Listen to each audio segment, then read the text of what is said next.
Solidariza necesariamente con el contenido y las opiniones vertidas en este programa.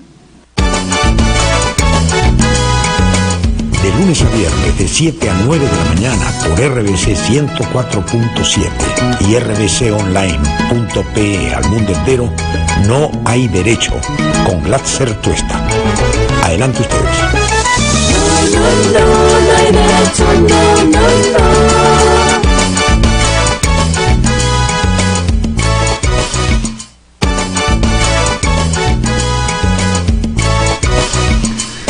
Muy buenos días, estamos en el programa No hay derecho del Instituto de Defensa Legal. Soy Ernesto de la Jara Basombrío, conduzco el programa de radio los jueves con Glatzer Tuesta, pero el día de hoy lo voy a hacer solo porque Glatzer está también al interior del país haciendo un programa descentralizado que ustedes escucharán, verán el día de mañana. Un saludo a Glatzer que nos debe estar escuchando.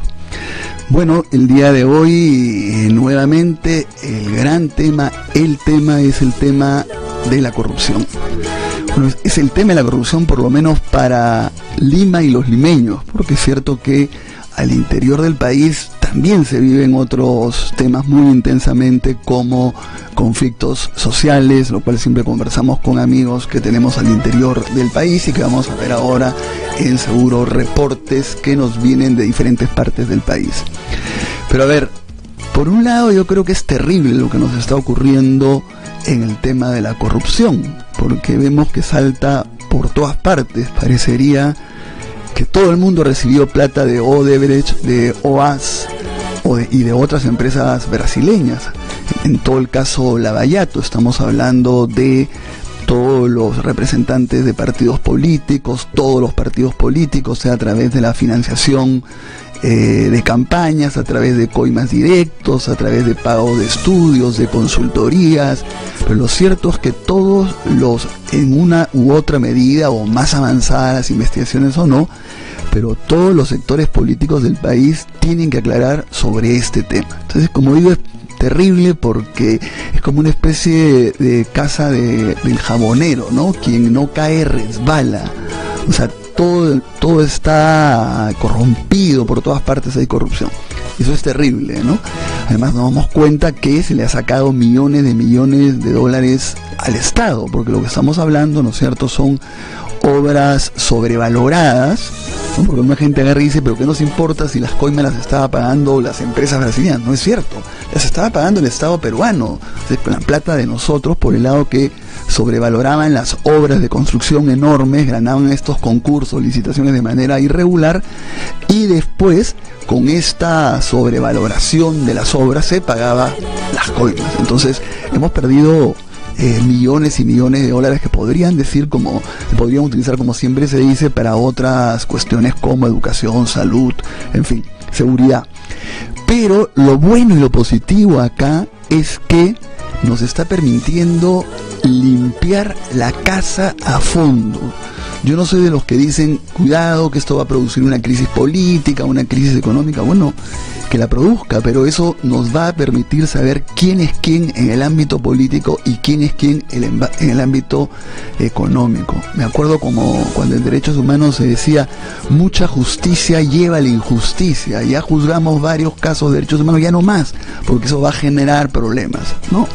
Acá hay que ir a fondo en el asunto, en el Perú y en los diversos países de América Latina. Bueno, y lo otro sobre este tema, quien está protagonizando en estos días todos los cambios, todo lo que está ocurriendo, es este personaje Barata. ¿A través de qué? De su colaboración eficaz. El día de ayer ya Glatzer les comentó lo que había ocurrido con Barata, y hoy día ha ocurrido, mejor dicho, ayer en la noche o ayer en el transcurso del día ocurrió otra cosa. Yo voy a recordarlo primero y explicar rápidamente lo segundo, pese a que, si les digo, les advierto que es una cosa técnica, compleja, incluso, yo soy abogado, para los abogados, incluso para los penalistas, ¿no? A ver, el día de ayer Glatzer comentó lo siguiente, que el fiscal Hamilton Castro había pedido al juez Carhuancho, y este juez había aceptado, que se excluyera a Barata de las investigaciones sobre la interoceánica. Y el juez aceptó. Y todo el mundo ha celebrado porque parecía que esto estaba trabando las declaraciones de Barata, que son importantísimos, porque Odebrecht cada vez que ha declarado ha afirmado cosas, pero ha dicho pregúntenle a Barata. Todo el mundo lo ha celebrado y en buena hora, porque se decía, como digo, que estaba trabada. Ahora, yo soy en general, y voy a explicarlo después, absolutamente partidario de la colaboración eficaz. Creo que es el talón de Aquiles del delito, pero a la vez creo que hay que aplicarla con mucho cuidado. ¿A qué me refiero? Y solamente lo voy a dejar planteado, que es algo que de repente no se ha percatado lo que ha ocurrido frente a esta parte de Barata y su exclusión de las investigaciones, que no está claro por qué ha sido. Una versión es que se dice que eso es lo que había puesto de condición Odebrecht, que no se tocara a Barata en el Perú. Y la otra es que Barata, al declarar, habían agarrado sus declaraciones para comenzar a investigarlo, lo cual no puede ser. Si doy declaraciones e información en la colaboración eficaz, no se puede tomar esas informaciones para procesarme a mí. Pero lo que se ha hecho es excluirlo. Y el mismo juez ha dicho, la exclusión en este tipo de cosas no existe, no está previsto en la Constitución, pero necesitamos excluirlo para que Barata continúe declarando. Entonces, desde el punto de vista práctico, es muy positivo, pero cuidado, estamos reconociendo que estamos utilizando figuras que no existen en la legislación vigente, y eso puede traer problemas a la hora, pongamos, esto va a involucrar a personas. Entonces las personas que han sido involucradas, que han sido acusadas a partir de la colaboración eficaz, se van a defender. De repente van a decir, se le excluyó de estos procesos de una manera irregular. ¿Por qué digo esto? Que es importante que se entienda, parte de la colaboración eficaz. La colaboración eficaz no es que detiene las investigaciones de los procesos que uno tiene. Que gracia sería, yo quiero acogerme a la colaboración eficaz, entonces me sacan de todas las investigaciones. No, es un proceso independiente. Yo estoy siguiendo mi colaboración eficaz y a la vez siguen las investigaciones y los juicios que me han acusado a mí. Y que es una manera de presionar también. Si tú no das toda tu información y no firmamos un acuerdo, tus investigaciones y procesos continúan y puede terminar en una condena. Pero en fin, ya ocurrió que está excluido. Incluso la Procuraduría había apelado en la parte de la reparación económica, porque la Procuraduría, que es los abogados que defienden al Estado, habían considerado que ponía en riesgo la reparación y había apelado. Pero ha sido tal la presión que la Procuraduría ya ha retirado este recurso de apelación. Entonces digo, en términos prácticos está muy bien, pero hay que tener cuidado de ir por un camino muy informal, porque ya estamos ante una figura que hay que excepcionar, heterodoxa, que hay que manejar con mucho cuidado. Bueno, ¿qué ha pasado ayer en la noche que también tiene que ver Barata? Recordemos que Barata es el primer colaborador eficaz que ha habido en el Perú sobre todo este tema de Lavallato. Pero ha tenido también una colaboración eficaz en Brasil, está allá en Brasil, y está teniendo también una colaboración eficaz en el Perú. Entonces, a partir de lo que él ha declarado, lo que se ha hecho ahora es que el fiscal ha formalizado una investigación preparatoria contra los representantes legales de Graña y Montero, de JJ Camet y de ITSA. Son 3 empresas consultoras importantísimas con representantes legales que son empresarios de los más altos, de los más fuertes, de los más grandes. Son una especie de Odebrecht del Perú. A ver, expliquémonos también un poco. ¿Qué pasa? Que por un lado ya es un avance, es un salto en lo que es la investigación y el proceso de estos representantes, pero a la vez hay que tener cuidado porque se está comenzando.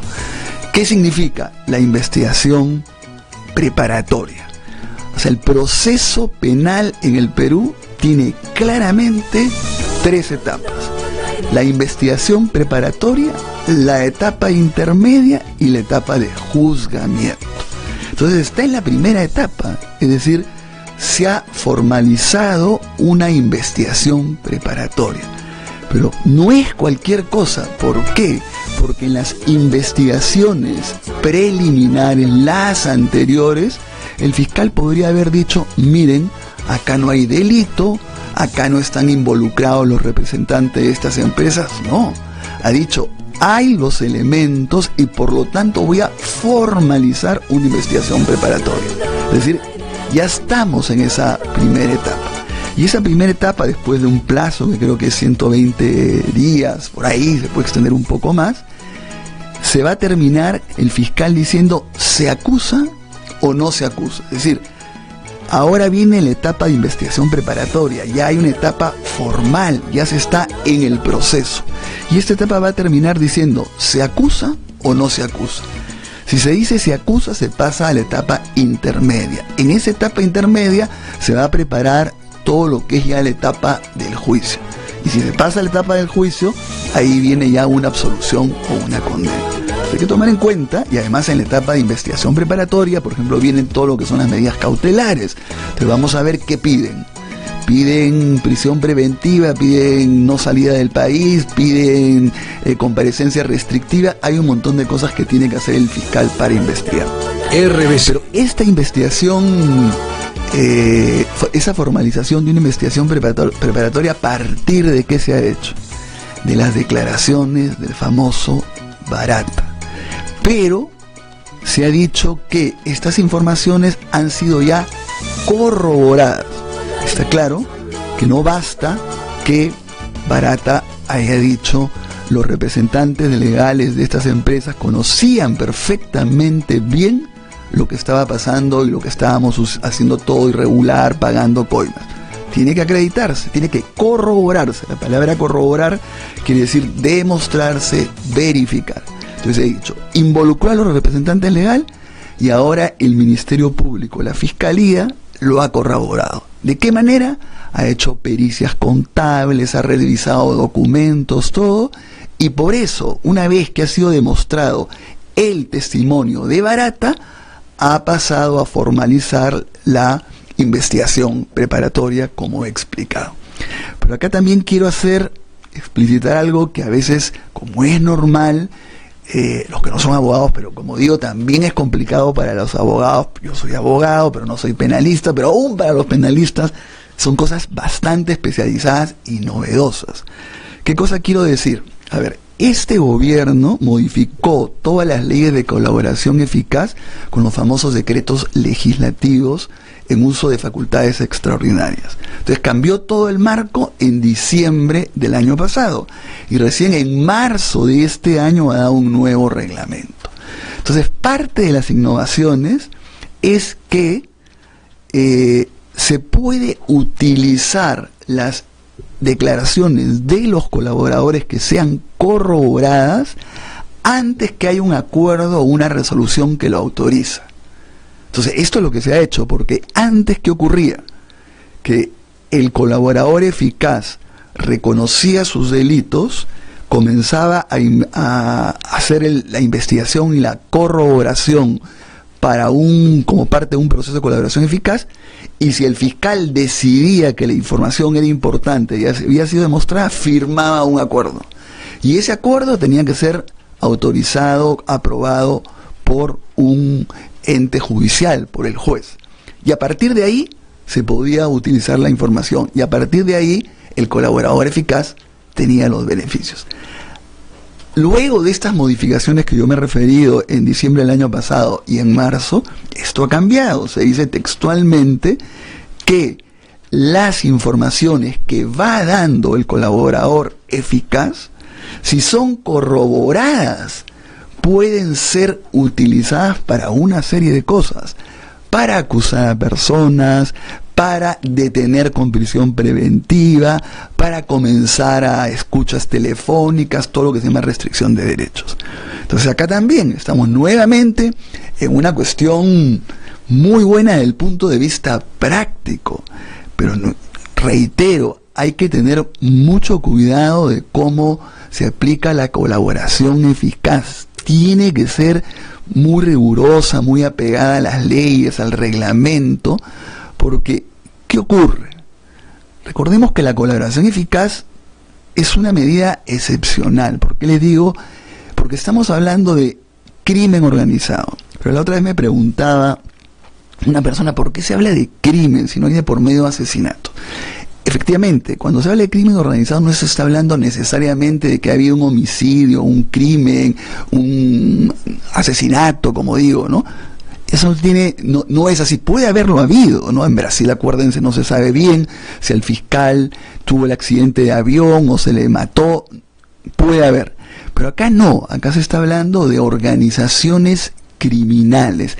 ¿Qué significa? Que se crean organizaciones para cometer delitos gravísimos. Y estas organizaciones actúan como tal y permanecen en el tiempo. Por ejemplo, en este caso, Odebrecht con otras empresas, con empresas nacionales, con las consorciadas, con la complicidad de presidentes, con todo esto, creó una organización criminal. ¿Qué me refiero? Que creó una organización criminal para cometer determinados delitos que son los que nos estamos refiriendo. Entonces se llama crimen organizado por esa situación. Responden a una organización que se ha creado para esos delitos gravísimos y que se quiere que permanezca en el tiempo y que abarca pues quiénes son los jefes, los manos intermedios, quién ejecuta, en qué países, a eso nos referimos. Y estas organizaciones son pues muy herméticas, muy cerradas, combinan lo legal con lo ilícito. ¿Quién hubiese sospechado que Odebrecht, que era una de las grandes empresas en términos de legitimidad, de eficacia, era en realidad una organización para cometer delitos? Entonces se necesita información que venga del interior mismo de estas organizaciones. Entonces por eso es que se recurre a este tipo de figuras. Hay otras, por ejemplo, lo que es el infiltrado tipo película, lo que es las escuchas telefónicos cada vez más frecuentes, o lo que tiene que ver que una persona quiere salirse de una organización y se va a entregar, pero va a ser una entrega vigilada para protegerlo, las recompensas. Y entra lo de la colaboración eficaz. Entonces, esta organización es una persona, que es un delincuente, que pertenece a la organización criminal, pero que tiene una información que no se puede conseguir de otra manera. Entonces, por lo tanto, el Estado le permite que si da información muy, muy importante y que pueda ser verificada, lo va a premiar, generalmente disminuyéndole la pena de manera significativa. Puede ser también con una libertad inmediata, pero son para casos excepcionales.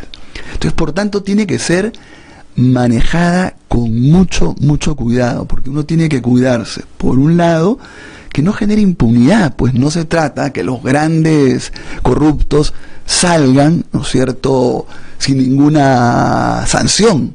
Pero a la vez hay que tomar en cuenta que la información que ellos dan, solamente ellos la tienen y no podemos tenerla de otra manera.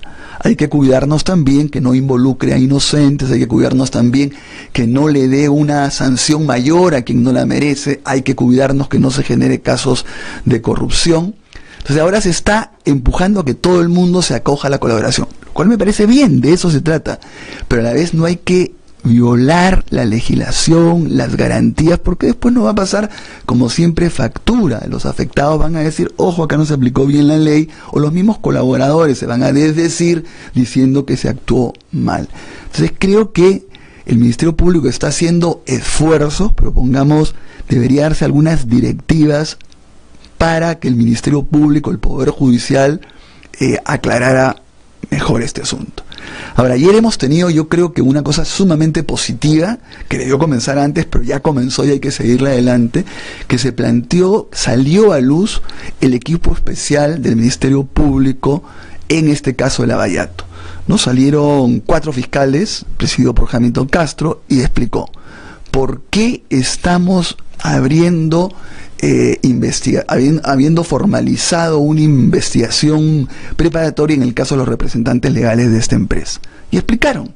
Además, uno de ellos explicó, fíjense ustedes, que el delito es colusión, es decir, un delito contra funcionarios públicos, por haber ido contra la administración pública, pero en la modalidad de colusión. Se sabía que se estaba haciendo algo ilícito con funcionarios públicos, que tiene una pena hasta de 15 años.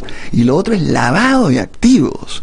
¿no? Porque estas modalidades de riesgos, ¿no? Riesgos no previstos, era la manera en que se quedaban con, o sea, Odebrecht adelantaba las coimas, pagaban las coimas, y cómo se las cobraban a estas empresas nacionales. Parece con el rubro de riesgos no previstos, y por lo tanto ya no le entregaban todas las utilidades. Entonces, estamos hablando de penas de 15 años. Entonces me parece muy bien que haya salido el equipo de fiscales y vaya explicando qué ha ocurrido. Por ejemplo, falta todavía explicar en qué situación está Barata.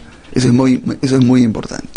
Termino estas cosas diciendo que eso está bien, se han incorporado ahora los representantes legales, pero no hay que olvidarnos que está de por medio investigaciones en relación a Keiko, ¿no es cierto? Tiene lavado de activos, tiene crimen organizado. Estamos hablando también de investigaciones que comprometen a Alan García a partir de que sus iniciales aparecen en la agenda de Odebrecht.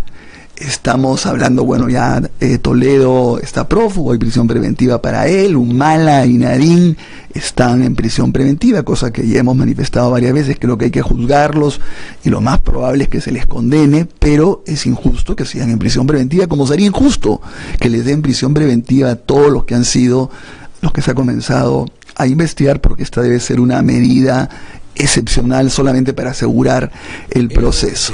Entonces hay que tener, está también el caso de Susana Villarán. Siempre he dicho, Susana Villarán es muy amiga, hemos trabajado muchos años juntos en el Instituto de Defensa Legal, y yo quisiera que salga bien, por supuesto, pero hasta ahora está con una serie de complicaciones legales muy graves, y yo creo que ya está perdiendo tiempo en no salir a plantear, ¿se reunió o no se reunió con Barata? ¿Recibió o no recibió financiación para sus campañas?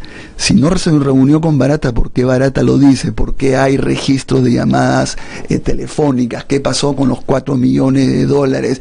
Tiene que salir a decir eso. Ayer ha sacado en su Facebook diciendo que ella vuelve a decir que se confía en ella, que agradece a toda la gente que se solidariza con ella, lo cual me parece excelente, pero tiene que hacer como todo el mundo, responder, aclarar. O sea, todavía no se va, no basta lo que ha dicho Barata, pero lo primero es, un colaborador eficaz, ¿no es cierto?, te acusa, uno va inmediatamente y le pregunta a Alan García, oye, ¿por qué tus iniciales aparecen acá? ¿Por qué Barata dice que Susana Villarán?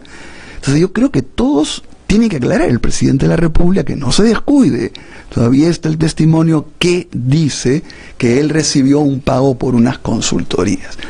Y nosotros como sociedad civil debemos evitar el famoso pacto de impunidad. Hay que tener cuidado.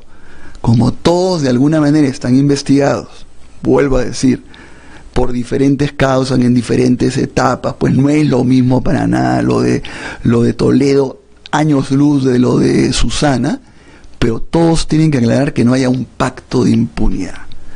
Y que ayer escuché, se me acaba de venir a la mente, la mejor definición de un pacto de impunidad, lo escuché en un gimnasio, en el gimnasio que decía, se hablaba de la política, de que todos son corruptos, ¿no?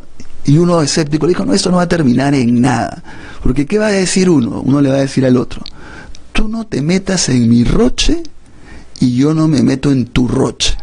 Me pareció perfecta la definición de pacto de impunidad, pero eso es lo que hay que evitar. Hay que aprovechar de limpiar las cosas a fondo, pero con mucha rigurosidad, calma, ¿no es cierto?, distinguir bien cuando hay pruebas, cuando hay no pruebas, manejar con mucho cuidado el tema de la colaboración eficaz, que, como digo, yo estoy a favor, ha demostrado una eficacia increíble, pero tiene que ser así, con pinzas, paso por paso.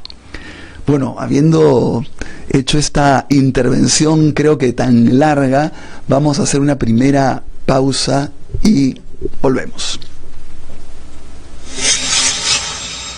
Soy Carolina Ollague, hermana de Dora Ollague, estudiante de la Universidad Nacional Enrique Guzmán y Valle, La Cantuta.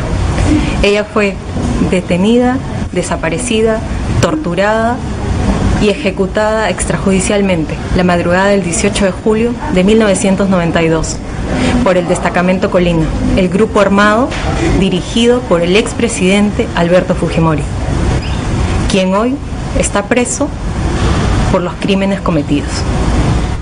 El indulto es un insulto. Bueno, vamos a la red. Estamos ahora con Moquegua, ¿no? Estamos ahí con Edwin Mamani. Edwin, muy buenos días. ¿Cuál es tu reporte? Muy buenos días, Glatzer. Muy buenos días a todos los oyentes. Las informaciones de Puerto de Hilo en la región Moquegua para informarles en torno a la huelga de los trabajadores de Southern Perú, la misma que continúa hasta el día de hoy. Agregar que en los primeros días se dieron algunos enfrentamientos con la policía, produciéndose en el segundo día la cantidad de 21 detenidos, los mismos que fueron liberados en horas de la noche, y hasta el día de hoy continúa la huelga y también algunas tratativas con la empresa en búsqueda de una solución a esta paralización. Es la información que le podemos alcanzar para todos los oyentes de No Hay Derecho y de la radio desde el Puerto de Hilo en la región Moquegua, Edwin Mamani. Muchas gracias, Edwin. Fíjese, eso es lo que yo decía, ¿no? O sea, por supuesto que es importantísimo el tema de la corrupción y tenemos que ir a fondo, pero a la vez tenemos una agenda paralela. Acá estamos hablando de una huelga de Southern Perú que acaba de haber 21 detenidos, o sea, no uno, dos, 21, que ya salieron libres, pero fíjense ustedes lo importante que es. Hay una negociación entre empresa y trabajadores, ahí hay que ver qué pasa con las autoridades, que se informe, ¿no es cierto?, que no se llegue a conflictos extremos, ¿no? No sé si ya estamos con el siguiente reporte. Nos vamos hasta Tumbes con José Paul Rioja. José, te escucho, o te escuchamos. Buenos días, Glatzer. Especialistas de la Contraloría Regional de Tumbes realizaron una inspección inopinada en el comedor de la Universidad Nacional de Tumbes, en la que detectaron inadecuadas condiciones de higiene y salubridad que podría poner en riesgo la salud de las personas. En el informe de visita preventiva se dejó constancia sobre la falta de limpieza en el área de cocina y en los utensilios, presencia de excremento de roedores, además de insectos rastreros, y que el personal no cuenta con carnet sanitario ni con indumentaria completa. Además, también se evidenció la falta de tachos de basura para residuos sólidos y un extintor vencido del año 2016, entre otras observaciones. En esta acción participaron también profesionales de la Dirección Ejecutiva de Salud Ambiental de la Dirección Regional de Salud de Tumbes. Por su parte, Raúl González, titular de la Contraloría en Tumbes, recomendó la implementación de las medidas preventivas pertinentes que superen los hechos comunicados en Tumbes. Para No Hay Derecho, Paul Rioja. Muchas gracias, Paul. Como habitualmente está Glatzer, todo está acá y él conduce esta parte, todos saludan a Glatzer, pero, en fin, bueno, nuevamente, como les decía, ¿no? No hay ninguno que nos reporte la población está indignado con Barata. Indudablemente estoy seguro que saben perfectamente lo que está ocurriendo con Barata, pero a la vez están con temas muy importantes. Acá están, ¿no es cierto?, con un problema de higiene, con un problema de enfermedades vinculados a una Universidad Nacional de Tumbes, que ha tenido que intervenir la Contraloría, ¿no es cierto? Imagínense lo que es eso, ¿no? Entonces, realmente hay que incorporar también estos temas a la agenda del país. Bueno, nos vamos ahora a Moyobamba, San Martín, con Carlos Lozano. Carlos, ¿sí? Muy buenos días, Carlos, sí. Te escucho. Buenos días, Ernesto de la Jara. Bravo. Moyobamba acata hoy el primer día de paro convocado por el Frente de Desarrollo de los Intereses de Moyobamba y el Alto Mayo. La medida de fuerza de hoy y mañana es para exigir al gobierno regional, al contratista y proveedores la pronta culminación de la construcción del hospital de Moyobamba. A esta hora de la mañana, el panorama de la ciudad nos muestra falta de circulación vial, inasistencia a los centros educativos, servicio restringido en los mercados y el transporte interprovincial semiparalizado. Con esta medida de protesta, la población moyobambina también exige que se terminen las obras paralizadas o proyectos no cumplidos en las zonas rurales. A todo esto informamos que cuando todo estaba preparado para la protesta, ayer en horas de la mañana, renunciaron 9 de los 12 dirigentes del frente, por considerar desleal y traidor la campaña contra el paro de 48 horas acordado en asamblea por parte del presidente, del vocal y secretario de Prensa y Propaganda, quienes opinaron en contra de la medida de fuerza. En lo que se refiere a la huelga indefinida de la Federación de Productores Arroceros de San Martín, los dirigentes anuncian radicalización de la medida, no dejando pasar a peatones en diferentes partes de la zona y de la carretera Fernando Belaúnde Terry. Por su parte, el gobierno regional consigue que comisión de alto nivel dialogue con arroceros para mañana a la 1 de la tarde en la ciudad de Tarapoto. Para IDL Radio desde Moyobamba informó Carlos Lozano. A ver, Carlos, si estás ahí, por favor, ¿me permite formularte un par de preguntas? ¿Te has mantenido en línea? Sí, Ernesto, adelante. A ver, son muchos temas los que has informado y realmente muy interesantes, pero explícame un poco más qué está ocurriendo con la producción del arroz que está llevando a una huelga importante que abarca varias regiones del país. ¿Qué pasa? ¿Cuál es el tema ahí? No lo llego a entender claramente. Sí. Bien, específicamente en lo que se refiere a la región San Martín. La federación, los arroceros, los productores arroceros, pues desde hace tiempo están reclamando, están exigiendo que el gobierno regional derogue los aranceles que se les está cobrando, porque dicen que ahora el arroz importado, principalmente de los países asiáticos, está entrando libre de impuestos, libre de aranceles. Por lo tanto, no es justo que los arroceros, en este caso peruanos o sanmartinenses, estén pagando altos índices de aranceles, por lo tanto les perjudica la economía. Entonces ellos han tomado esta medida ya hace tiempo, exigiendo por todos los medios posibles, desde el alcalde, gobierno regional y gobierno central, que se modifique estas disposiciones legales para que ellos también puedan competir con el mercado del arroz. Esta decisión lo han tomado entonces cansados ya de tantas mentiras y tantas reuniones. Ellos pues han empezado su huelga indefinida el lunes pasado y la situación se está complicando cada vez más porque ahora ya van a evitar que haya circulación peatonal, porque hay muchos maestros que se movilizan por la carretera para ir a cumplir con las clases, la recuperación de sus clases. Sin embargo, los dirigentes están manifestando que ya no va a haber pase para ningún tipo de persona ni para ningún tipo de vehículo. Esa es la situación, a grosso modo, de lo que está pasando aquí en la región San Martín. O sea, miren, eso es lo que me refería, ¿no? Estamos hablando de un problema, pues, gravísimo. Es decir, toda una población del país está diciendo las medidas del gobierno a favor del arroz que viene de Asia nos está perjudicando a nosotros que vivimos de la siembra, producción y venta del arroz peruano. Entonces, ¿cómo hacemos? Si se le está dando ventajas al arroz que viene de fuera, que no nos está permitiendo competir realmente. Y sin embargo, es increíble, se tiene que recurrir a una huelga indefinida. Una pregunta última, Carlos.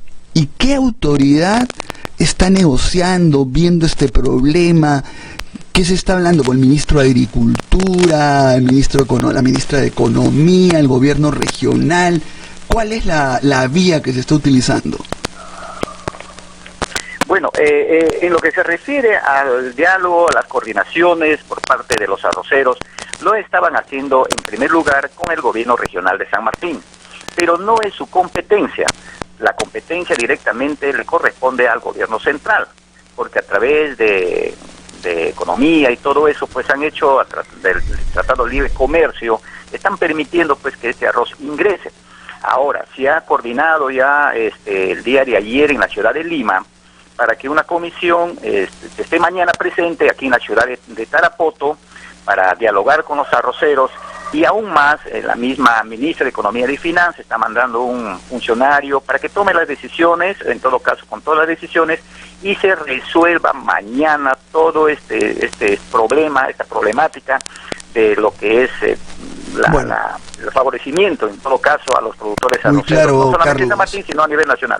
Te agradezco muchísima esta información. Como digo, fíjense ustedes, tienes a un montón de población de diferentes partes del país movilizado porque consideran que se le está perjudicando con la importación de arroz. Y sin embargo no hay una reacción inmediata. Están en huelga indefinida con movilizaciones, todo, y no se hace absolutamente nada porque todo eso depende del gobierno central. Bueno, terminado con las noticias de la red de IDL Radio, hacemos un corte y regresamos.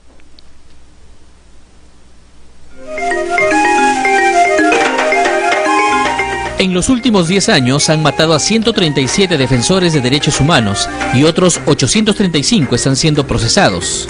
En el Perú no existe una ley que garantice su labor. Es responsabilidad del Estado proteger y defender a quienes nos defienden. Únete a la campaña y apoya a los defensores de derechos humanos. Búscanos en Facebook como Yo Defiendo y síguenos para enterarte de sus historias. Todos tenemos derecho a un buen trato. Muy bien, niños, la lección está aprendida. Señorita, antes cuando yo hacía alguna travesura, mi papá de frente me gritaba o me jalaba los cabellos. Ahora me habla y me pide que me porte bien. Todos ustedes merecen un buen trato, pero también tienen el deber de obedecer y portarse bien. Señorita, mi mami me contó que antes sus papitos le pegaban con la correa. Y en el colegio, los profesores con regla en la mano. ¡Ay, qué miedo! Uy, eso estaba muy mal. Seguro que los niños crecían tristes y con mucho miedo. Ahora todos sabemos que la educación debe venir con cariño y respeto, escuchando nuestras opiniones y explicándonos bien clarito lo que debemos o no debemos hacer. Y los papitos también lo saben. ¡Qué buena clase hemos tenido!, ¿no, chicos? ¡Sí! Promovamos entre los niños y niñas el ejercicio de sus derechos y de sus responsabilidades. Fortalezcamos su participación organizada y el disfrute del aprendizaje libre de violencia y en sana convivencia. Los niños, niñas y adolescentes, sin exclusión alguna, tenemos derecho al buen trato, un comportamiento respetuoso y fraterno entre maestros y alumnos. La ley número 30403 prohíbe el uso del castigo físico y humillante contra los niños, niñas y adolescentes. Campaña Nacional contra el Castigo Físico y Humillante. Atrévete a criar con amor, con el apoyo de ASDI. Que no te cuenten cuentos, el Diario 1 te cuenta la verdad. Compra el Diario 1, el diario oficial de la realidad peruana. RBC 104.7, la otra forma de vivir.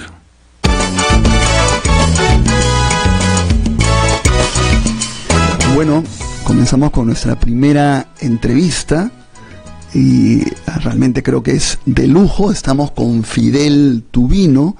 Él es un filósofo graduado con todos los honores como doctor en Bélgica, es profesor universitario de la universidad durante décadas, tiene mucho contacto por eso con la juventud y es un libre pensador, por decirlo de alguna manera. Fidel, muchas gracias por estar acá. Gracias, Ernesto, por esta oportunidad de poder acceder al público.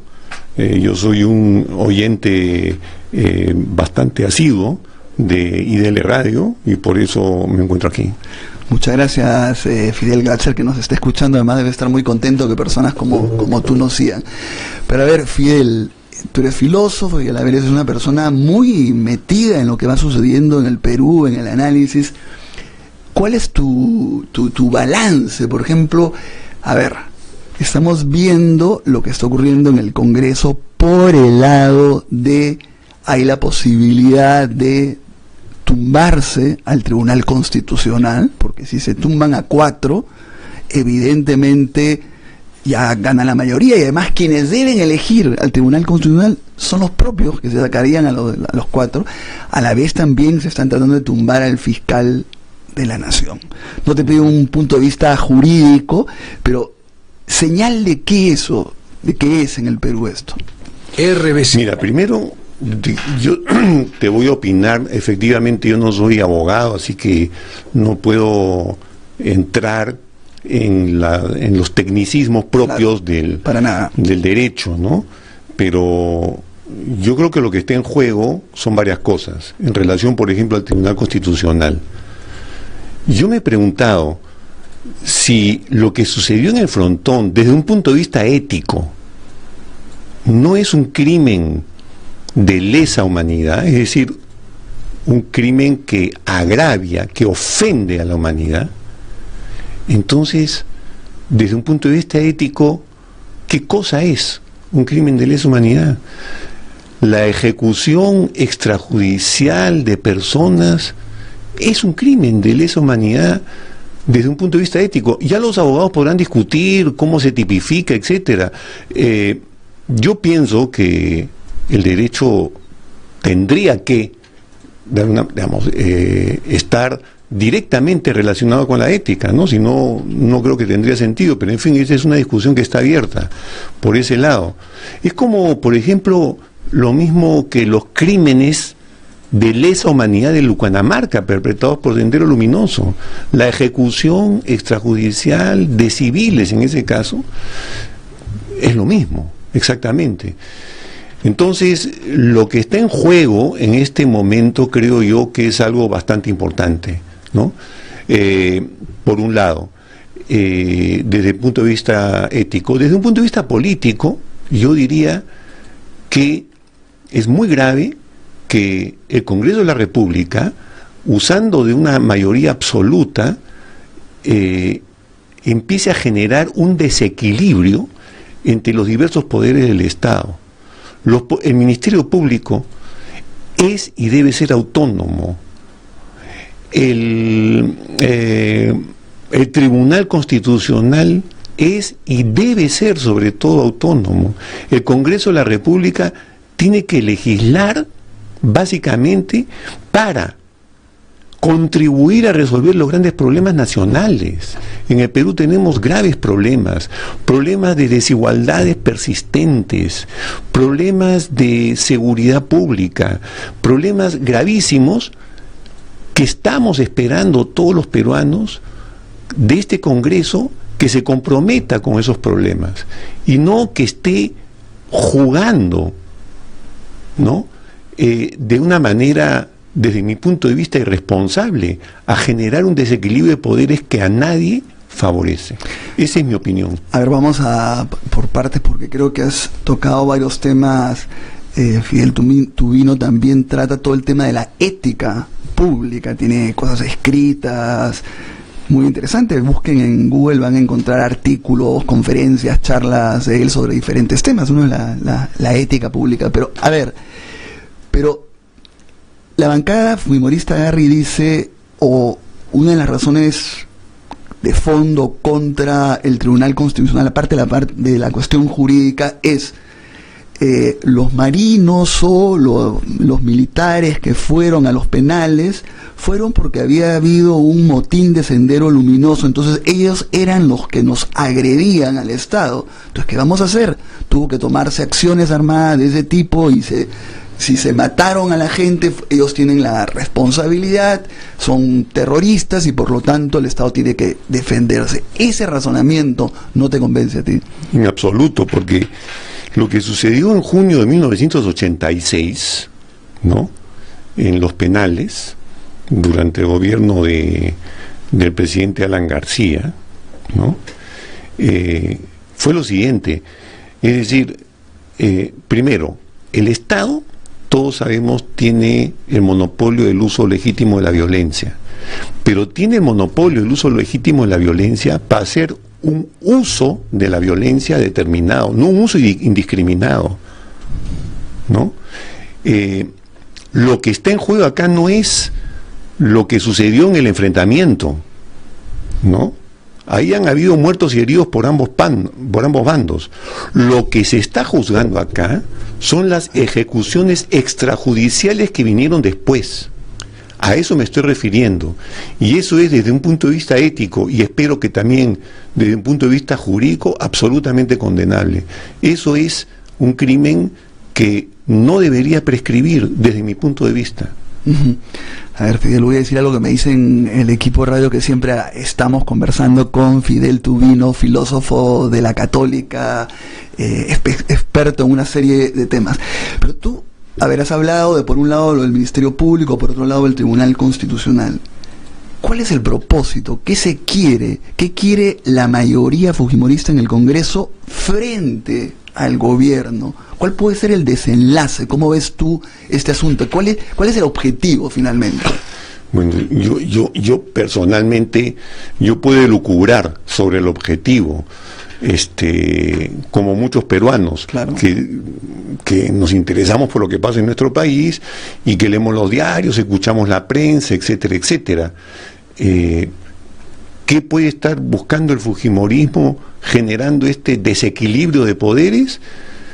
Mira, mi humilde opinión es la siguiente: lo que está tratando de generar es un amedrentamiento por parte del Tribunal Constitucional, por parte del Ministerio Público, porque la lideresa del partido está también implicada en todo este gran escándalo de Odebrecht.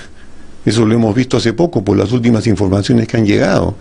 Y yo creo que amedrentar a los poderes autónomos del Estado, lo que está buscando justamente es neutralizarlos. Y eso me parece moralmente muy bajo, personalmente. Esa es mi elucubración, por la información que dispongo. Ahora pueden haber otras, hay otras que van más lejos, ¿no? Que dicen que están buscando vacar al presidente, etcétera, etcétera. Puede ser, tampoco son alternativas que se puedan dejar de lado. En una última encuesta de GFK, la última encuesta, sí, alrededor del 50% de la gente piensa que la mayoría fujimorista quiere vacar, quiere sacar a PPK. Es posible, eso sería lamentable, creo yo. Por otro lado, a mí también, tengo que decirlo, la actuación del gobierno deja muchísimo que desear. Me parece que... ¿En qué temas, por ejemplo? No sé, por ejemplo, veamos un tema que a mí me interesa muchísimo, ¿no? El tema universitario, el tema de Beca 18, ¿no? Beca 18 es un excelente programa como idea y espero que continúe. Espero que las críticas que se están haciendo, muchas de ellas reales, no sirvan para que se suprima o se achique ese programa, sino que sirvan para que se mejore. Y me parece que en esto el gobierno tendría que ponerle más punche para que efectivamente todos aquellos estudiantes que vienen de clases sociales desfavorecidas injustamente puedan acceder a una formación universitaria de calidad. Hay mucho por hacer en ese campo y espero que se haga. El gobierno tendría que concentrarse en los problemas de justicia social, en los problemas de justicia cultural, y me parece que no lo está haciendo como debería hacerlo, por ejemplo. Ahora, efectivamente, me encantaría además en otra oportunidad sobre la ley universitaria, pero, a ver, y tú en relación al gobierno frente al Congreso, ¿eres de los que cree que hay que buscar un acercamiento mayor, como más señales de buena voluntad, o crees que el gobierno debe pararse firme? Porque ese es otro dilema, otra disyuntiva. Mira, mi opinión es la siguiente, ¿no? Yo creo que el gobierno ha hecho ya varios acercamientos, en más de una oportunidad. Y esos acercamientos no han tenido resultados positivos. Han habido varios. El último acercamiento es el que ha hecho la primera ministra, ¿no?, Mercedes Arauz. ¿Y cuál es el resultado? O sea, los acercamientos que se pensaron que iban a tener un resultado, no lo tienen. Entonces yo creo que, honestamente, desde un primer momento el gobierno debió de asumir una posición firme en el Congreso, ¿no?, desde que, por ejemplo, se destituyó, yo recuerdo, al ministro Saavedra, injustamente, de eso se puede hablar mucho. Yo creo que eso fue un signo de lo que se venía. Y yo en ese momento, más bien, yo opinaba de que era el momento en que el gobierno tendría que haber sentado una posición clara y que hubiera tenido incluso el apoyo de la población en ese momento. porque había una indignación colectiva frente a lo que se estaba haciendo. Lamentablemente perdió esa oportunidad y la ha perdido varias veces. Ojalá enmiende el rumbo, ojalá asuma una posición más firme, aunque ahora ya se encuentra debilitado. Ajá. A ver, pasemos a este tema de la corrupción, Fidel, que es impresionante, ¿no? Yo comenzaba diciendo, por un lado, es terrible. Yo le decía que era como una especie de la casa del jabonero, ¿no es cierto? Quien no cae resbala. Ha sido impresionante, ¿no? ¿Qué está pasando? O sea, ¿qué ha ocurrido? ¿Cómo ves tú que trabajas ética pública? Que dices, voy a poner un ejemplo de un país, todo lo contrario, aunque no es solamente el Perú, estamos hablando de más de 3 continentes, ¿no? Pero tienes una reflexión de por qué la persona incurre en estos actos de corrupción, no sé, yo te digo, sin culpa, sin moral, sin miedo, porque a veces digo, bueno, ya no solamente por principio, sino por miedo, ¿no? ¿Qué miedo? ¿Vas a ir a la cárcel? ¿Cómo ves tú el tema de la corrupción? ¿Cómo se enfoca, además desde el punto de vista de la filosofía, profesor universitario, ética? No, es muy sencillo. Sí. Es muy sencillo. Yo creo que en el Perú, lo que estamos viviendo ya hace un buen tiempo es una corrupción estructural, ¿no? Que ahora ha aflorado con el tema de Odebrecht. ¿Qué quiere decir con una corrupción estructural? Quiero decir simplemente que lamentablemente en nuestro país muchas instituciones del Estado, por no decir todas, muchas instituciones del Estado funcionan eficientemente con corrupción incorporada. Eso lo sabemos incluso los automovilistas que manejamos en la ciudad. O sea, funciona el país con corrupción incorporada. Eso es un problema que ya tiene décadas y que no lo hemos afrontado. Sobre esa corrupción estructurada, obviamente, han venido estas empresas brasileras, OAS y Odebrecht, y simplemente han utilizado, ¿no?, ese contexto a favor suyo.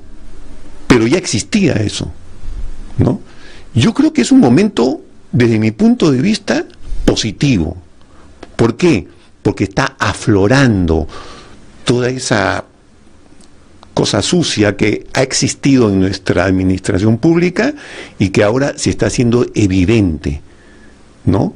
Es muy duro, es muy duro, es muy duro para cualquiera de nosotros ver que tanto políticos en los cuales habíamos confiado en algún determinado momento, en este momento vemos de que también estaban implicados en este asunto. Pero hay que ir más lejos. Por ejemplo, en el caso de la alcaldesa de Lima, ¿no? Se está investigando mucho sobre el tema de cómo se financió la campaña del no. Y me parece que está bien que se haga. Pero ojo, hay que hacer lo mismo con la famosa campaña del sí. Y no se está haciendo absolutamente nada al respecto, ¿no? Cómo se financió esa campaña, quiénes fueron, etcétera, etcétera, ¿no? Tienes toda la razón en eso, ¿no? O sea, yo creo, no lo había visto así, o sea, evidentemente pero por mucho, supuesto, claro, ¿no? Sí.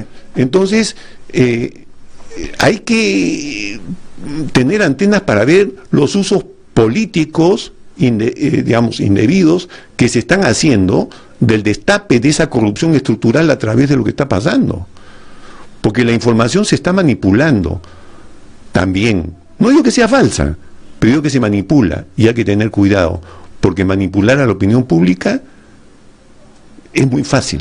O sea, por lo que te entiendo, tú estás diciendo lo que el grupo de gente dice, no se está aplicando la justicia con la misma vara, ¿no es cierto? Es decir, uno es lo que se le está aplicando a Keiko, a Adán García, pero otra es la que se le está aplicando a Humala, a Susana Villarán, ¿no? O sea, ¿tú crees que eso es claro, evidente?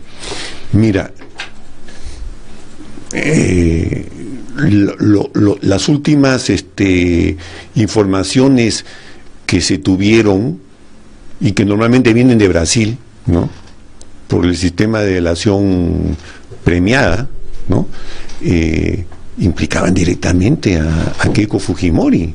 O sea, Marcelo Odebrecht ha declarado. Y todos sabemos que en el Brasil los que entran al sistema de delación premiada son sentenciados, ¿no? Es decir, se están jugando realmente la cárcel, porque ya están sentenciados. Y tengo entendido que en Brasil la fiscalía, los órganos encargados de estos temas, antes de soltar una información, la prueban. O sea, no es que están soltando un chisme. O sea, es un dato probado, ¿no? Y sobre eso no se ha continuado diciendo absolutamente nada. Absolutamente nada. Tenemos evidencias frente a nosotros sobre los compromisos del partido aprista en relación a todo el tema del tren eléctrico. Y sobre eso ahora no se dice absolutamente nada. Entonces, a mí sí me preocupa bastante que digamos, afloramiento, ¿no?, de esa corrupción estructural se empiece a manejar de una manera maquiavélica para que todo continúe igual. Eso es algo, yo creo, a lo que hay que estar atentos desde la prensa libre, por ejemplo, para que las cosas puedan seguir un rumbo positivo. Bueno, pero ahí también has tocado otro tema, o sea, la permanente amenaza de la libertad de expresión de los medios de comunicación de diferente manera, desde lo de Rafa León hasta este proyecto de Mauricio Mulder, que el Estado no ponga publicidad en los medios estatales. Yo creo que también por ahí, como que la década del 90 vuelve a aflorar, ¿no? Tribunal Constitucional, Ministerio Público, preocupa la libertad de expresión. ¿Tú ves que es un tema también que debemos poner?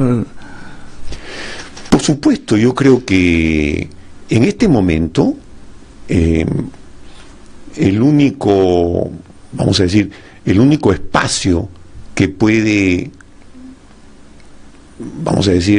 denunciar, fiscalizar, advertir a la opinión pública acerca de lo que está sucediendo es la prensa. En este momento es la prensa. Yo, como ciudadano común y corriente, ¿no?, ¿cómo me entero de lo que está sucediendo? Yo tengo que comprar varios periódicos al mismo tiempo, ¿no? Claro. Porque un periódico tiene un sesgo, el otro tiene otro sesgo, etcétera, etcétera. Y me formo una opinión. Me formo una opinión. Ya. Imaginémonos un estado donde eso no exista.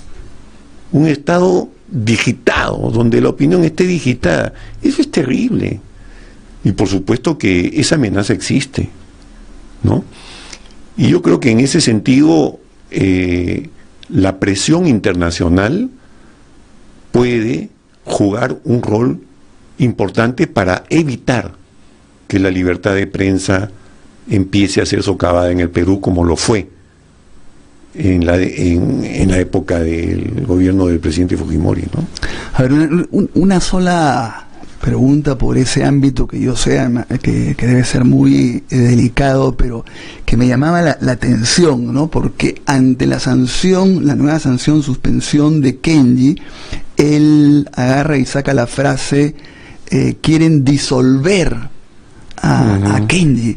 Y tú dices, bueno, él es la alianza con Alberto Fujimori contra la hermana Keiko. La frase al César lo que es del César, como yo digo, disolver es de su padre, que disolvió el Congreso, todo.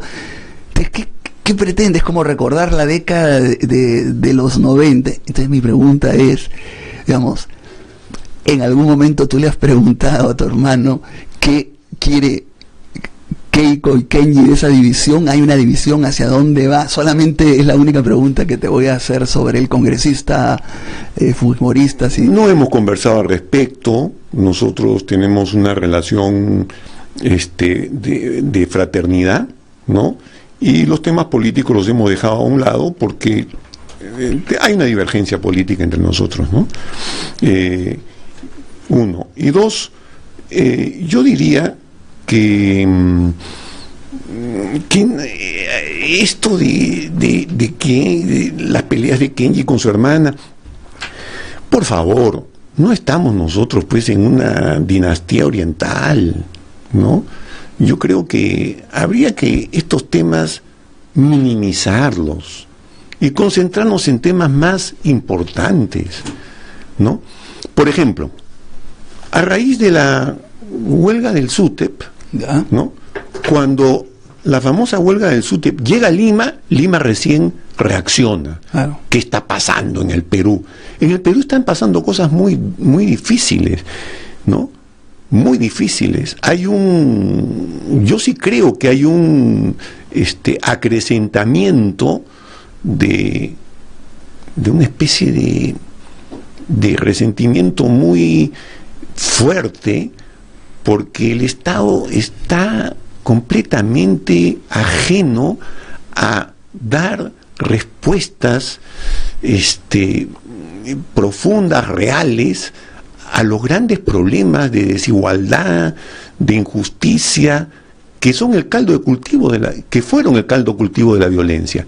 Eso existe en el Perú, ¿no? Yo recuerdo que en la época cuando vino el SUTEP y todo, decían, sí, los partidos políticos tendrían que empezar a ir a los lugares, a hablar con la gente, y ya se olvidaron de eso. Y ahora están otra vez enfrascados en ver quién tumba a quién. Nosotros no hemos elegido un Congreso para que se estén peleando entre ellos, sino para que legislen en pro del país, y eso no está sucediendo desde mi humilde punto de vista. Sí. Bueno, otro de los temas que Fidel Tubino ha trabajado mucho es el tema de la multiculturalidad. Incluso ha vivido en Amazonas varios años, trabaja mucho, dirige un programa. ¿Cómo explicas esta perspectiva y cómo crees que, digamos, tiene que ver con lo que tú estás diciendo, ¿no es cierto? La población indígena, los pueblos indígenas, todo lo que está ocurriendo. ¿No hay un avance en eso o no de entendernos? Por ejemplo, yo me preguntaba, ¿habrá algo en el CADE sobre este tema, la perspectiva multicultural? La perspectiva multicultural, ¿cómo se aborda esto desde Lima? Desde Lima, bueno. O digamos, ¿cuál es tu evaluación de si se está avanzando o no se está avanzando? Yo creo que sí hay avances y retrocesos. Avances y retrocesos. Pero un sector donde se están haciendo avances interesantes es en el sector justicia. En el sector justicia, ¿no?, está la Oficina Nacional de Justicia Intercultural, la ONAJU. La ONAJU, claro. Sí. ¿Ya? 1. 2. En el sector justicia se está tratando de establecer interesantes protocolos de mecanismos de coordinación entre esa diversidad de espacios jurídicos que coexisten muchas veces en nuestras comunidades. Y no solo en nuestras comunidades, también en las zonas urbanas, ¿no? Pero básicamente en las zonas rurales, ¿no?, donde digamos, los mecanismos de justicia tradicional conviven con los mecanismos de justicia estatal.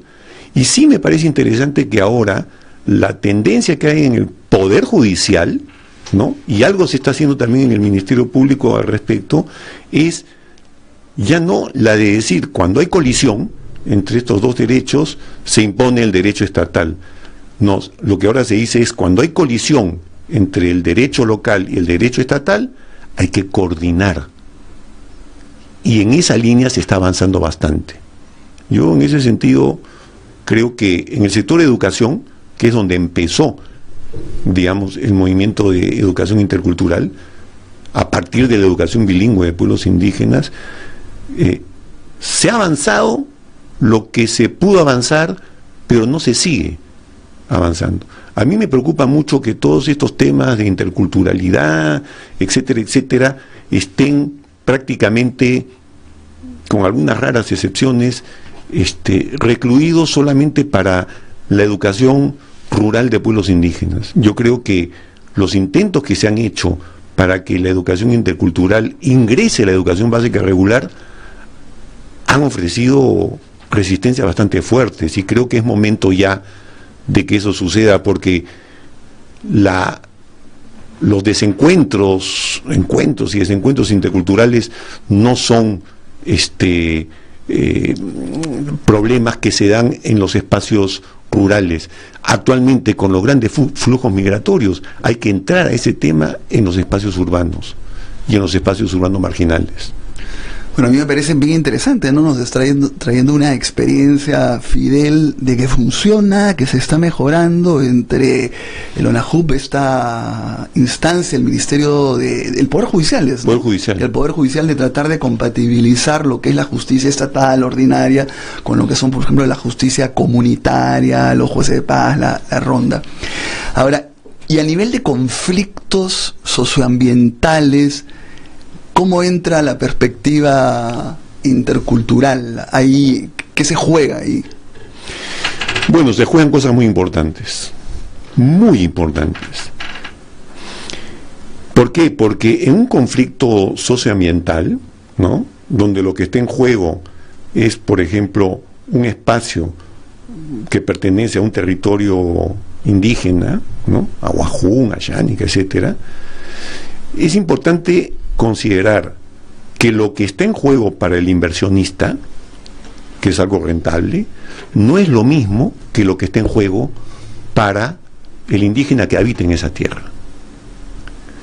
Lo que está en juego para el indígena que habita en esa tierra no es solamente una cantidad determinada de ingresos económicos, ¿no? Lo que está en juego es su supervivencia no solamente física, sino su supervivencia espiritual.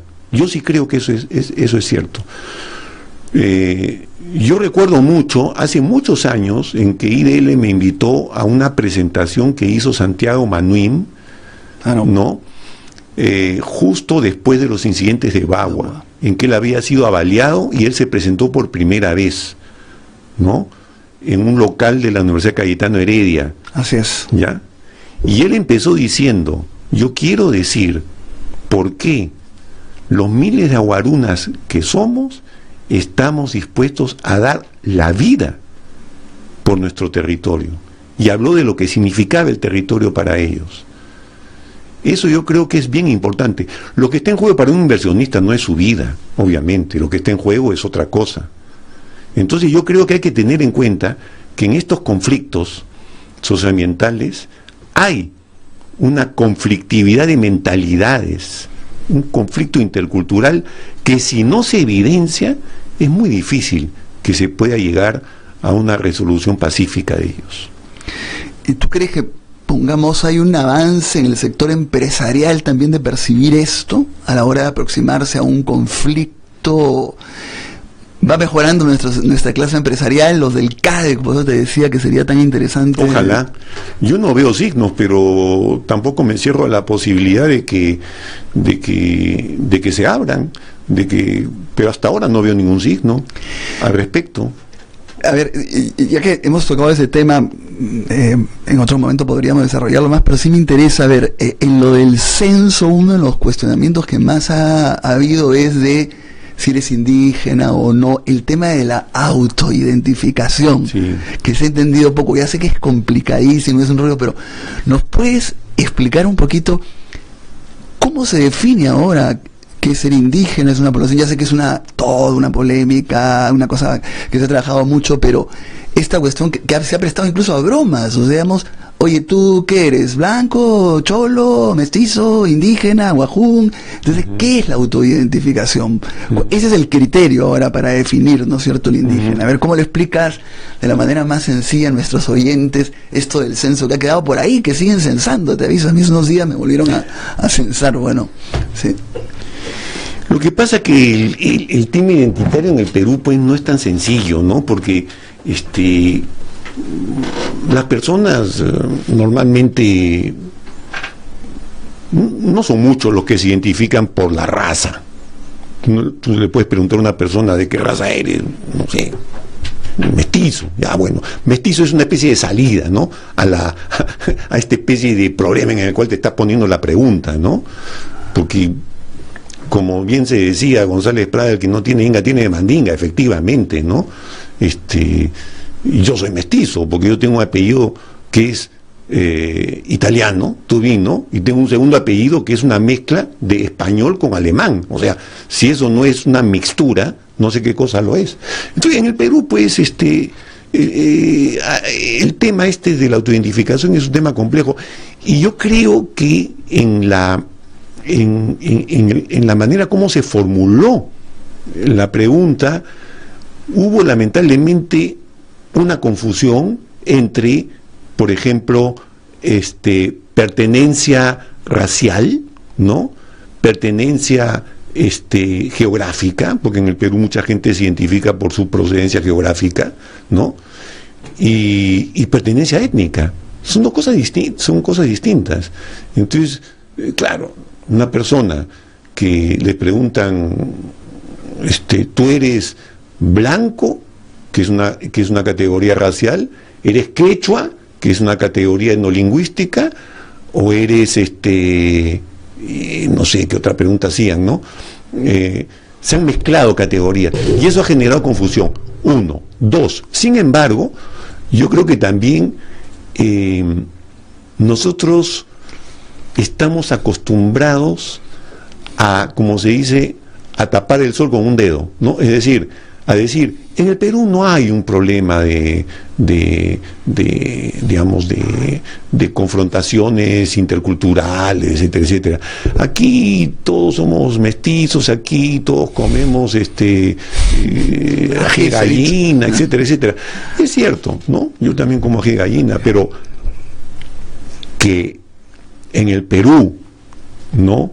Cuando hay problemas, cuando hay crisis, aflora una serie de estereotipos raciales perniciosos en unos sectores y en otros. Eso es algo que sí existe. Y eso es algo que se ve en las campañas electorales, por ejemplo, ¿no? En las últimas han habido, en las redes sociales. Nelson Manrique ha hecho un estudio bien interesante al respecto. Entonces, en el Perú hay una especie como de racismo latente, hay una especie, como se decía, una especie de apartheid solapa, como dijo alguna vez Pablo Macera, que cuando se toca genera muchas resistencias y hay que saberlo tocar, y quizás en esta oportunidad se tocó de una manera, no sé, quizás como no debió hacerse, pero el resultado ha sido positivo, porque por lo menos la gente se ha empezado a preguntar quién soy, ¿no? Claro. Y esa es una primera pregunta que tenemos que hacernos, y en qué país vivimos, ¿no? Lamentablemente en el Perú la educación que recibimos no nos familiariza con la diversidad que existe en el país, ¿no?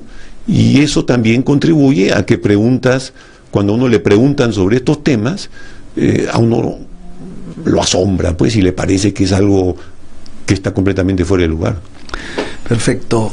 Bueno, hemos conversado sobre diversos temas con Fidel Tubino, profesor universitario, filósofo, libre pensador, pero realmente podríamos conversar en otra oportunidad. Me encantaría, por ejemplo, tu relación con los estudiantes. ¿Qué piensan ahora la evolución que ha habido de los estudiantes, los millennials, todo esto que ha surgido interesante, ¿no? Bueno, en fin, hemos tenido esta entrevista con Fidel Tubino, le agradezco muchísimo por haber venido, hacemos un corte y regresamos. Chito, en 5 minutos apaga la computadora. Ya jugaste el tiempo que acordamos. Ya, mami, ya casi termino. Un ratito. Nadie sale al recreo si no terminaron de escribir. ¡No! Ojo, ya les avisé que eso pasaría, ¿ah? Sí, profe, me falta una línea y termino. A mí me falta, pero me apuraré. Mira, mami, ya manejo mi bici solita. No, niña, no lo hagas, te puedes caer. No le asuste, señora. Vamos a darle confianza. Vamos, hijita, tú puedes. ¡Sí, lo hice! Pero yo quiero este juego. Lo siento, hijo, cuesta caro. Veremos luego si podemos comprarlo, ¿ya? Está bien, tienes razón, papito. Además cuesta muy caro. Gracias por comprender. Pero esta figurita cuesta mucho menos. ¿Me compras? Para esto sí me alcanza. Te lo compro. Prestándoles atención, conversando, brindando confianza y dando un buen ejemplo, nuestros niños y niñas tendrán una buena educación y formación, aspectos claves para su desarrollo integral. Los niños, niñas y adolescentes tenemos derecho al buen trato, vivir en un ambiente armonioso, solidario y afectivo, en casa y en el colegio. La ley número 30403 prohíbe el uso del castigo físico y humillante contra los niños, niñas y adolescentes. Campaña Nacional contra el Castigo Físico y Humillante. Atrévete a criar con amor, con el apoyo de ASDI. Que no te cuenten cuentos, el Diario 1 te cuenta la verdad. Compra el Diario 1, el diario oficial de la realidad peruana. Siente y disfruta el sabor del cascajal, el divino placer de comer. El Cascajal Restaurant Show. Ubícanos en Avenida Francisco Lazo, 2495 Lince. Reservas al 222-2251. El Cascajal, comida peruana para todo el mundo.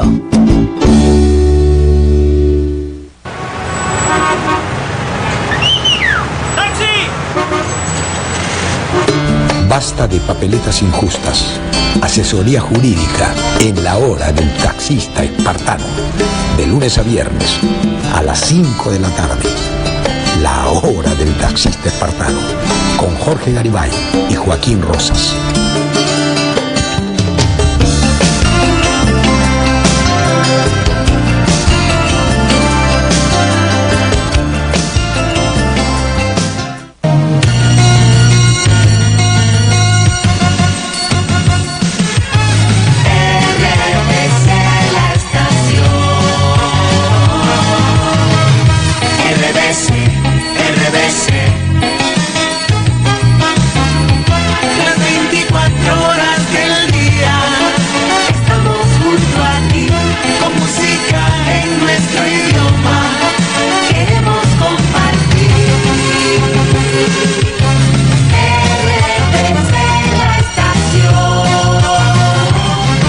RBC 104.7, la otra forma de vivir.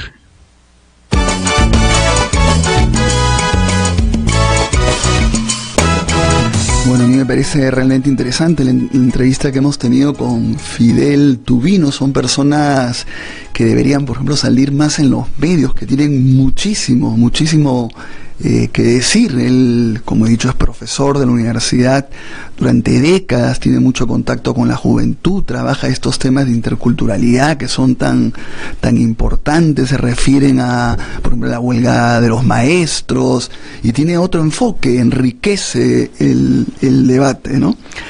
Ahora,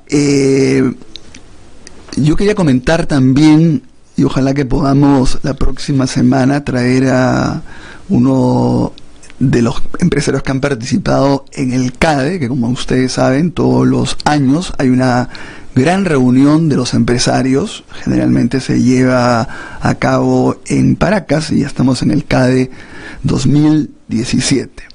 Y siempre tienen como una frase, ¿no? Ahora es un solo país, no más cuerdas separadas. Se refiere de muchas maneras, ¿no? Que no se puede separar lo político de lo económico. También se puede interpretar que no podemos ser un país fragmentado, unos por un lado, otros por otro lado, en fin. Yo recuerdo que un CADE pasado, no recuerdo exactamente la frase, era más bien como que si el Perú ya estaba a punto de integrarse a los países más desarrollados del mundo.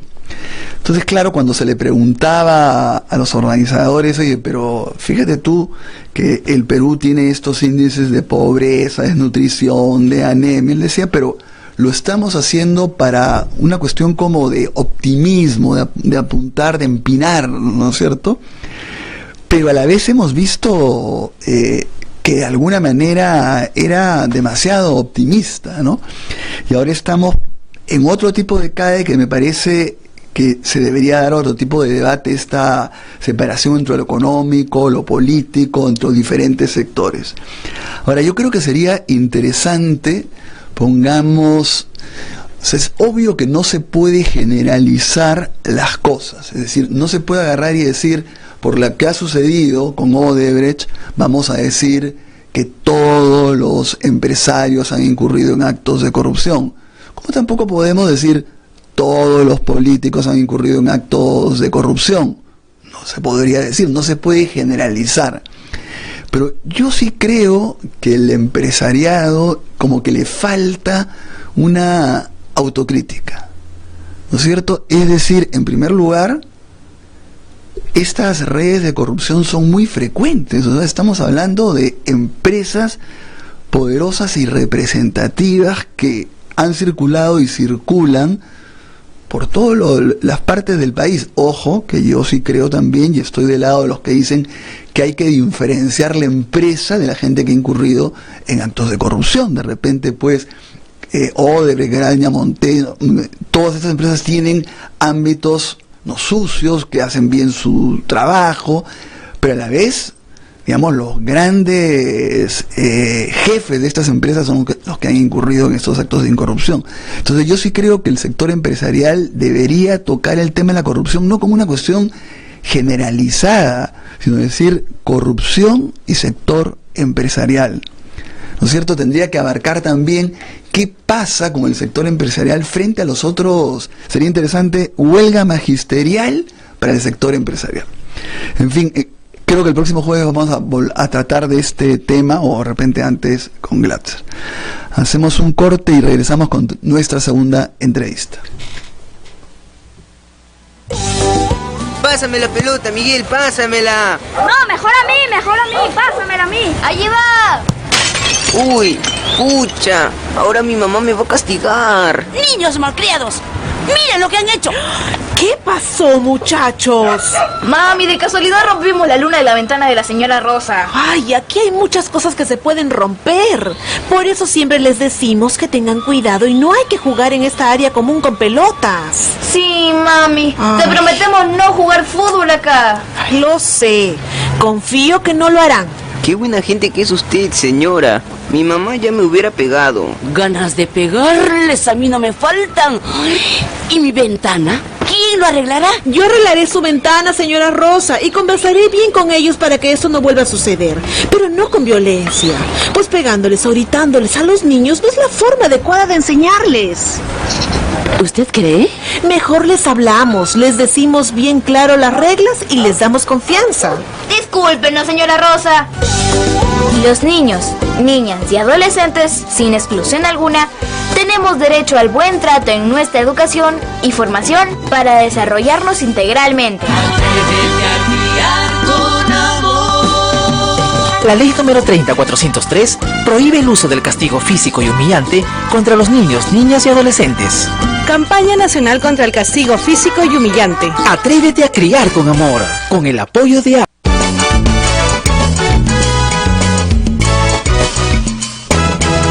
Bueno, estamos ahora con Diego García Sayán. Él también, que para presentarlo es un largo CV, por decir una manera, pero ha sido ex ministro de Justicia, Relaciones Exteriores, presidente de la Corte Interamericana de Derechos Humanos y presidente de la Comisión Andina de Juristas. Muy buenos días, Diego, y muchas gracias por estar acá. Gracias, Ernesto, por la invitación. Siempre es un gusto compartir aquí reflexiones. Bueno, además es actualmente relator de Naciones Unidas para Independencia Judicial. Así es, que es algo, que es un mandato a nivel global, ¿no? En el que, por ejemplo, acabo de hacer el informe sobre la situación de la independencia judicial en Polonia, que es un país que fue, como se sabe, parte de la órbita soviética y que volvió a la democracia en la década del 90, pero que ha incurrido en un gobierno populista, autoritario, que lo primero que hizo hace un año para consolidar su poder es tomar el control del Tribunal Constitucional, por la sencilla vía de no incorporar a 3 magistrados que habían sido elegidos por el Congreso inmediatamente anterior, hacer que su Congreso mayoritario escoja a otros 3 y incorporarlos a ellos. Entonces, en todas partes se cuecen habas. Claro, porque... y parecería que esta ruta de tomar los tribunales constitucionales o las altas cortes, cuando ya se ha restablecido o establecido la democracia, es una vía más o menos reiterada para el control político del Estado, para evitar los contrapesos y hacer que cualquier cosa sea constitucional.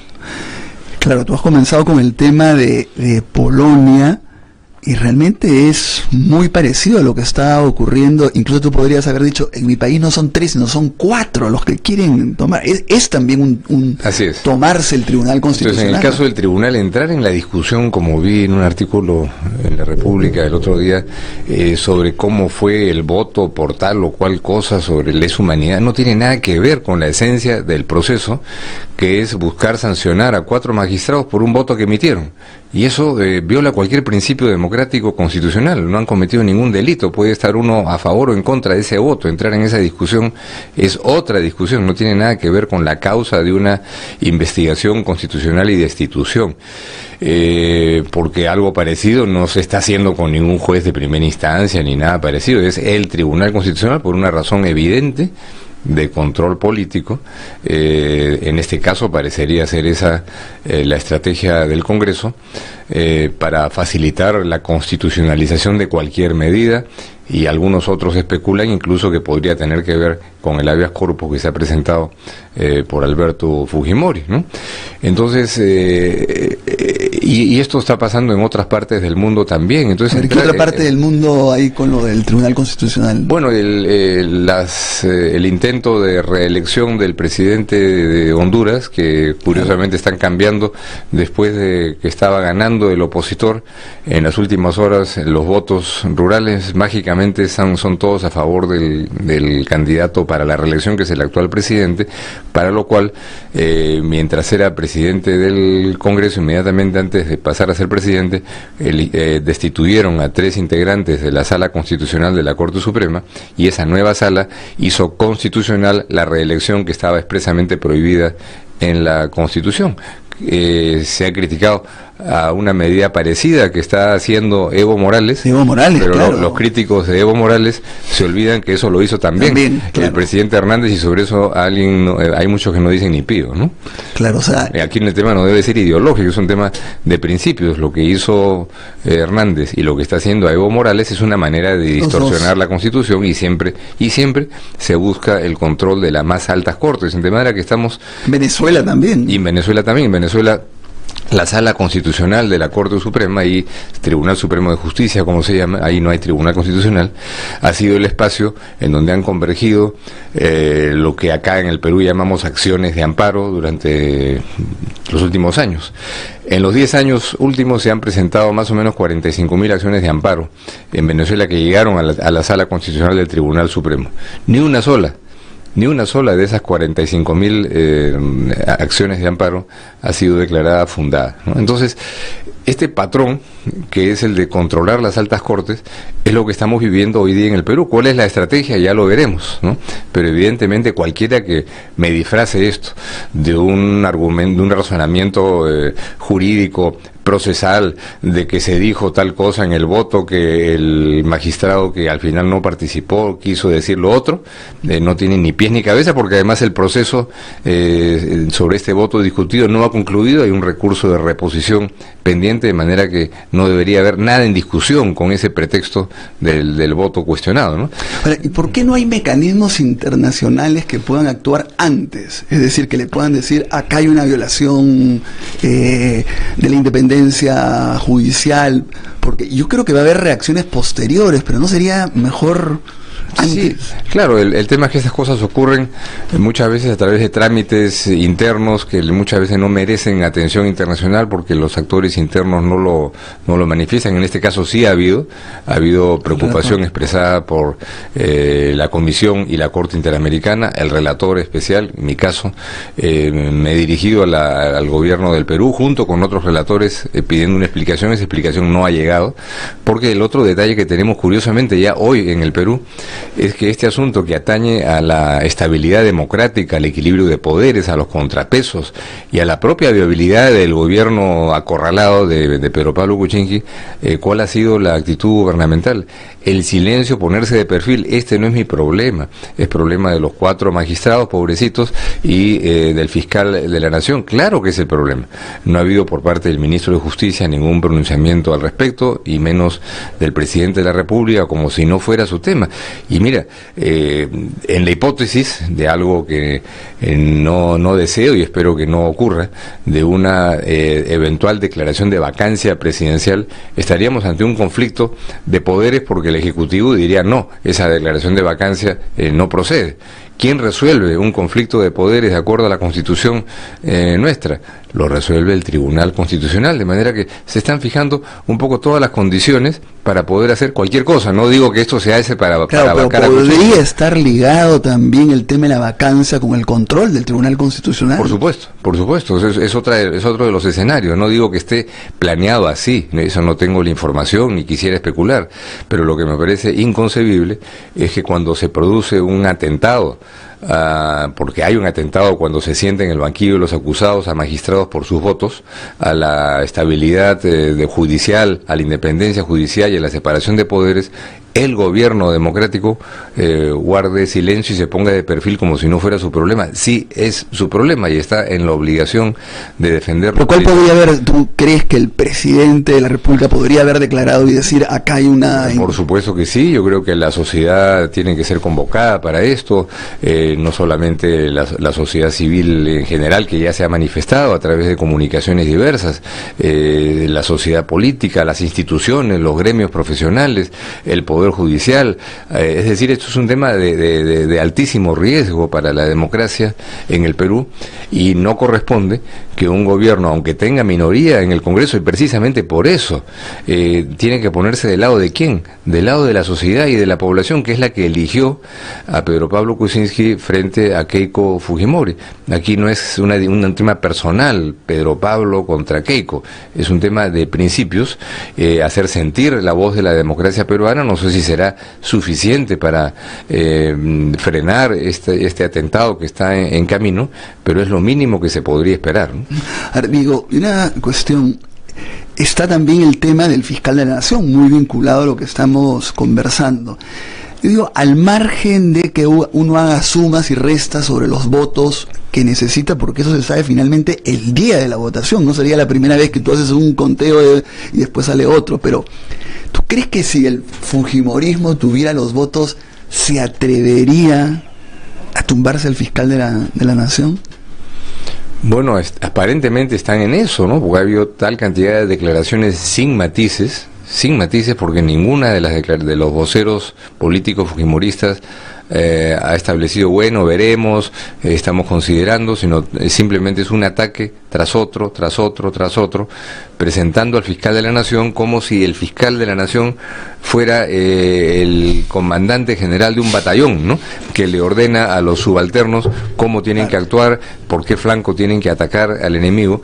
Cada fiscal está en una estructura jerarquizada, pero tiene autonomía para investigar y es el que define su estrategia particular, es cada fiscal. Naturalmente, fiscal de la Nación puede establecer ciertos criterios generales, pero la práctica nos está demostrando además que muchas de las especulaciones de que la Fiscalía no estaba investigando a las empresas vinculadas a Odebrecht, que no estaba investigando a Susana Villarán, etcétera, no eran ciertas, lo que no quiere decir que el fiscal entonces cada vez que está investigando algo tiene que salir a la prensa a declararlo. Eso no ocurre en ningún país democrático del mundo. Entonces, responsabilizar al fiscal de la Nación de supuestas deficiencias, aunque fueran ciertas, cometidas por fiscales dentro de la estructura, es algo que en un Estado democrático no procede, ¿no? O sea, ¿tú crees que es un poco el mismo paquete de golpear instituciones, tomar instituciones y avanzando? Y escuchando las declaraciones de voceros fujimoristas, el cuestionamiento a Pablo Sánchez es ideológico, es decir, es alguien que estuvo muy cerca de investigaciones sobre Fujimori, es amigo de tal, amigo de Mascual, es lo que dijo el otro día el señor Becerril. O sea, no hay ninguna pretensión de que esto sea algo objetivo en función de una supuesta falta, ¿no? Sino es porque no me gusta este señor, hay que sacarlo, ¿no? Eso es el Estado absolutista, el Estado sin separación de poderes, cuando el Perú ha logrado, Ernesto, después de tantas décadas de democracia frustrada, de golpes de Estado, ha logrado primero un proceso sin precedentes en la historia republicana de transición democrática tras transición democrática por la vía electoral. Se ha logrado también, en medio de todo, con todas las deficiencias, lentitudes y espacios de corrupción que todavía lamentablemente quedan en niveles subalternos, una Corte Suprema razonablemente independiente y un fiscal de la Nación también razonablemente independiente del gobierno y del poder legislativo y apolítico, ¿no? Entonces eso hay que defenderlo, no se trata de defender a las personas, nadie es perfecto y seguramente hay muchas críticas válidas que yo compartiría de las deficiencias con que en la Fiscalía se han venido investigando los hechos del caso Lavallato y cómo y por qué después de un año los resultados son todavía tan escasos cuando en Brasil ha habido una velocidad mayor, ¿no? Ahora, Diego García Sayán fue ministro de Justicia durante la transición democrática de Paniagua, ¿no? Así es. Y en ese momento hubo un impulso muy fuerte en la lucha contra la corrupción con resultados muy concretos. Así es, fue realmente un elemento absolutamente fundamental de esa transición. Iba a decir, justamente por eso yo creo que los fujimoristas le tienen una como bronca especial, pero quiero más que el tema de los fujimoristas en relación a eso es, ¿qué cosa crees tú que en esa época se hizo para que se tuviera tan buenos resultados en la lucha contra la corrupción y que acá estamos todavía... Hay cosas positivas, como dices tú, y hay cosas todavía que falta corregir, que falta impulsar, pero ¿cuál fue tu esquema o el esquema de las personas que participaron en esta lucha? Mira, yo creo que la clave, lo fundamental, fue una liderazgo político del concepto de que había que luchar y enfrentar a la corrupción. No para involucrarse desde el gobierno, siquiera en dar instrucciones, sugerencias o ideas sobre cómo debían actuar los fiscales o los jueces, sino para hacer de eso, de la investigación, de la indagación y de la militancia en la investigación en serio, un asunto fundamental en el Estado y en la sociedad peruana. ¿Qué es lo que había pasado? Había estructuras dentro del Poder Judicial y de la Fiscalía que estaban absolutamente subsumidas bajo liderazgos corrompidos por la salita del zinc y los millones de dólares que distribuía Montesinos ahí, de manera que tenían controlado al presidente de la Corte Suprema, al fiscal de la Nación, al presidente del Consejo de Justicia Militar. Cuando se destapan esos hechos evidentes de corrupción que estaban todos filmados, florecen desde dentro las personas que han hecho después la justicia anticorrupción, que eran fiscales y jueces que no habían podido actuar porque estaban oprimidos, estaban absolutamente cancelados dentro de esa estructura jerarquizada mafiosa, ¿no? Entonces, yo creo que la clave fue abrir un camino para que quienes no habían podido ejercer su función dentro de un Estado democrático la pudieran ejercer. Yo creo que ahora ese liderazgo político está faltando y la sociedad peruana ha entrado en una discusión absurda, como si el tema de la corrupción fuera un tema ideológico o político, ¿no? Cuando se investigó la corrupción severamente durante el año 2001, no es porque se investigó al fujimorismo por sus opciones y sus ideas políticas, era porque había hechos concretos de corrupción, comisiones en las compras de armas que beneficiaban al general Hermosa y a Vladimiro Montesinos, y una serie de hechos que han sido todos revelados y probados por la justicia. De manera que ahora que se investiga a personas de otras corrientes ideológicas, quiere decir que hay una persecución contra esas otras. No la hay. Todas las personas que tienen algo que responder sobre temas de corrupción tienen que responder, y yo no creo que pueda nadie ofenderse por eso, ¿no? Bueno, hemos conversado con Diego García Sayán sobre una serie de temas, fundamentalmente sobre el tema de la institucionalidad, y en otra oportunidad te invitaremos también para otros temas que tú puedes darnos tu opinión. Muchas gracias, Diego. Muchas gracias, Ernesto. Hacemos un corte y regresamos. Mi nombre es Huber Flores, soy de la comunidad indígena Santa Clara de Uchuña. Venimos luchando hace más de 3 años para que se nos reconozca el derecho a nuestros territorios ancestrales, que la empresa de palma aceitera y los traficantes de tierra nos quieren quitar. Ya han matado a 6 campesinos y quemado mi casa, mi familia, mi comunidad, y nuestros dirigentes venimos siendo amenazados. Durante la última década han matado a 137 y 835 están siendo enjuiciados por defender sus derechos. Únete a la campaña Yo Defiendo. y apoya a quienes como Uber defienden su derecho a la vida y a su tierra.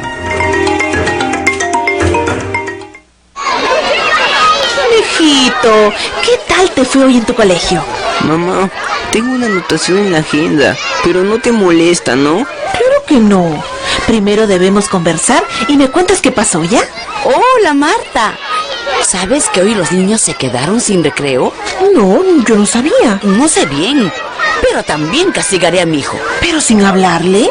¿Sin preguntarle qué sucedió? Ay, dicen que se portaron mal. Nuestros niños merecen ser escuchados, explicarnos y darnos sus opiniones. Luego tomamos decisiones.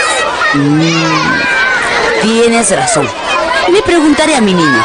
Atrévete a criar a un niño con amor. Recuerda que nuestras acciones dejan huella. Prestándoles atención, conversando, respetando, brindando confianza y dando un buen ejemplo, nuestros niños y niñas tendrán una buena educación libre de violencia. Los niños, niñas y adolescentes tenemos derecho al buen trato, vivir en un ambiente armonioso, solidario y afectivo, en casa y en el colegio. La ley número 30403 prohíbe el uso del castigo físico y humillante contra los niños, niñas y adolescentes. Campaña Nacional contra el Castigo Físico y Humillante. Atrévete a criar con amor, con el apoyo de ASDI. Siente y disfruta el sabor del cascajal, el divino placer de comer.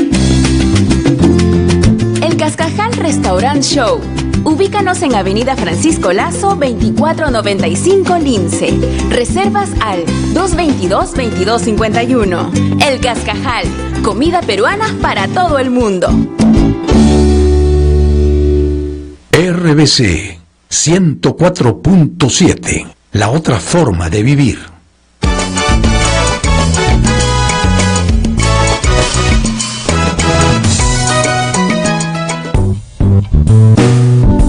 Bloque cultural.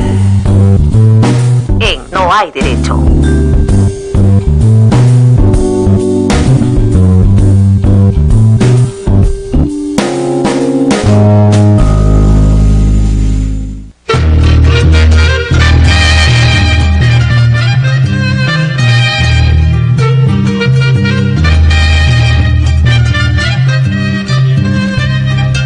Bueno, algunos deben haber reconocido, estamos ante estas orquestas, bandas de Huancayo, pero estamos con el señor Atilio Moreno, muy conocido, un gran músico.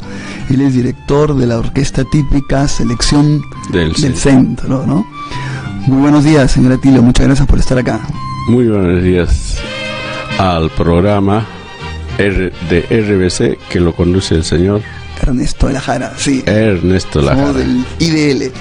Señor Atilio, cuéntenos un poquito, como digo, acá tengo toda la historia de su orquesta, pero cuéntenos la historia, cómo creo que tiene algunos antecedentes vinculados a Victoria Santa Cruz, pero cuéntenos cuál ha sido la historia de su orquesta. Primero, como todo serrano, emigrado a Lima a los 7 años. Trabajé en los coliseos y he tenido la suerte de integrar al Conjunto Nacional de Folclor que dirigía Victoria Santa Cruz.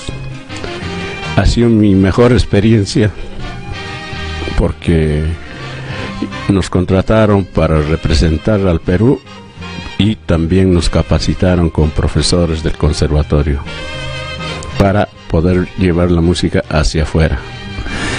A ver, vamos a escuchar un poquito y después nos quedamos con esta... ¿Sí?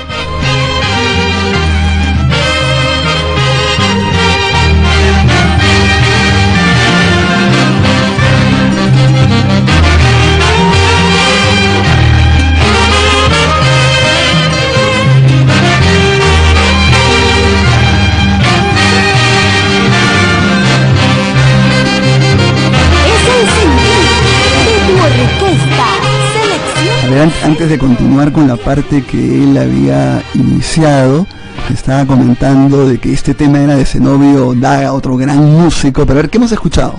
Claro, por supuesto, he tenido la experiencia de compartir música con él, un gran violinista y director de su orquesta.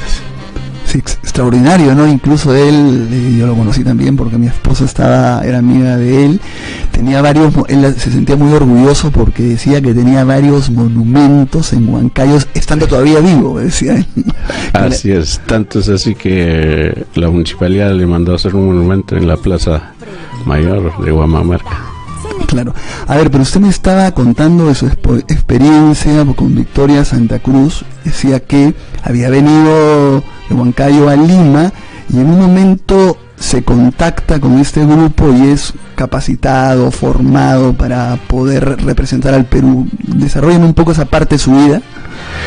Bueno, todo era pues preparación y también actuaciones acá en Lima. Me recuerdo mucho de La Cabañita.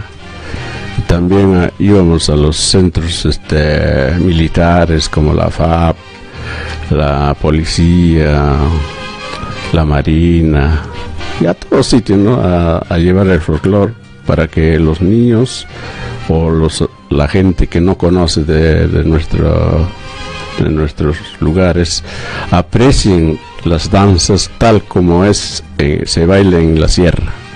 Sí, y cuéntenos un poco de su actual orquesta. ¿Cómo está compuesta? A ver. Bueno, mi orquesta, Selección del Centro, que la dirijo yo, está compuesto por saxofones, clarinetes, arpa, violín y tenores. También nos dedicamos... ¿Cuántas personas son más o menos? Sí. ¿Perdón? ¿Cuántas personas integran la orquesta? Eso de acuerdo a lo que pide la gente, pero mayormente salimos 12 músicos. Y bueno, tenemos ahí para todo el público, ¿no? Acá en Lima son ayacuchanos, puneños, entonces para toda esa gente tenemos que tener música variada. Hay un montón, veo, de saxofón, ¿no? Sí. Claro, todos no hacen la misma cosa. Hacen primera o segunda o tercer saxo. Así se divide. O sea, no sé si sabrá, pero ¿tiene idea cómo se incorpora el saxofón a la música andina? Yendo a nuestra historia hacia atrás, en Jauja, tengo una referencia que primero llegan los clarinetes con los españoles, el violín, el arpa. Luego, posteriormente, ya llegan los saxos, los tenores, ahora le ponen barítono, el saxo más grande, y así comienza a incrementar los saxofones en la orquesta típica del Perú. Ahora vamos a escuchar un poco de la música de su orquesta, ¿sí?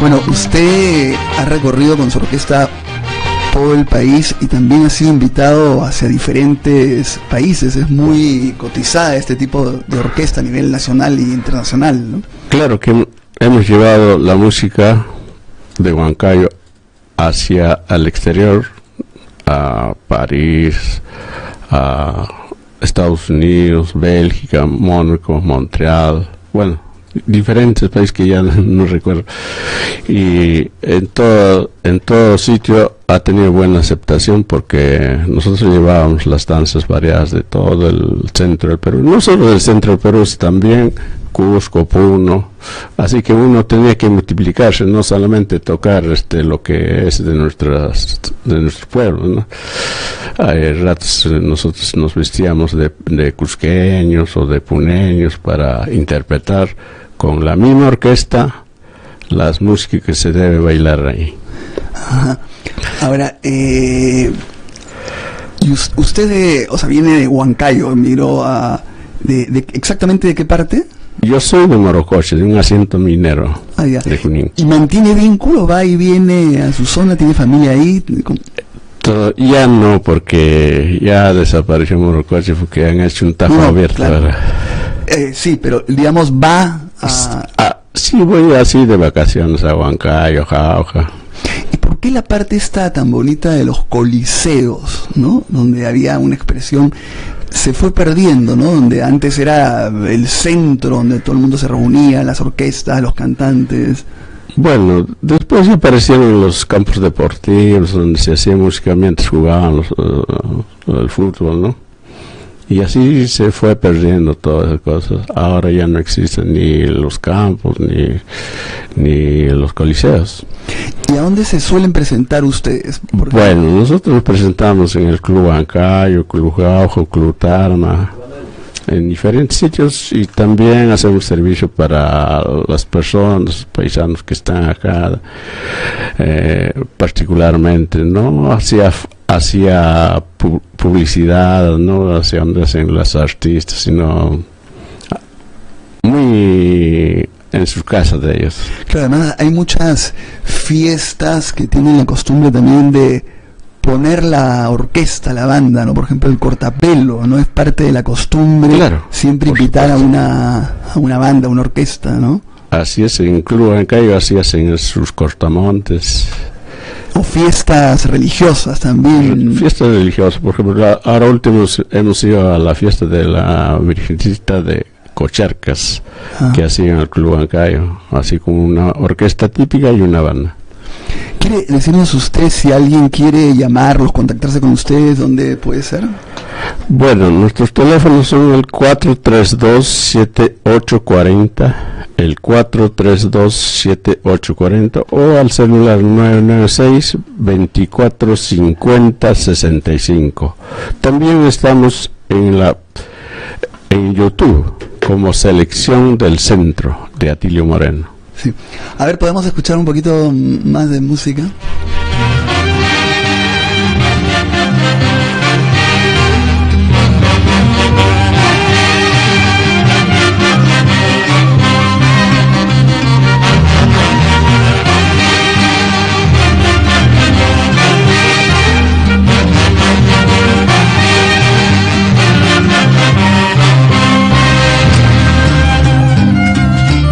Melodía musical de ayer, hoy y siempre, con la orquesta Selección del Centro de Atilio Moreno.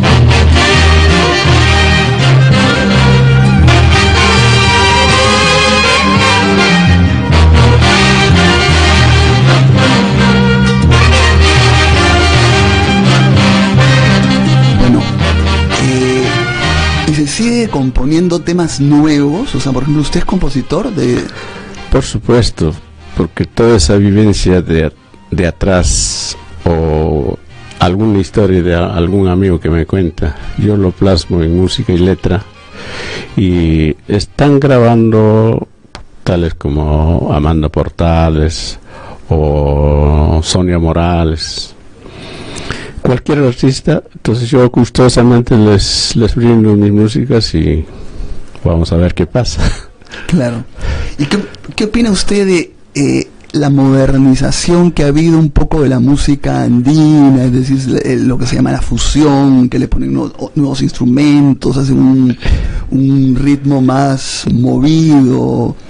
¿Qué pasa? Bueno, particularmente para mí, que nosotros somos los que mantenemos esa esencia, nos preocupa, ¿no? Pero también a la vez yo pienso que los jóvenes escuchan esa clase de música y nos hacen un bien, tal vez, porque que no necesita ser serrano para bailar un guayno, ¿no?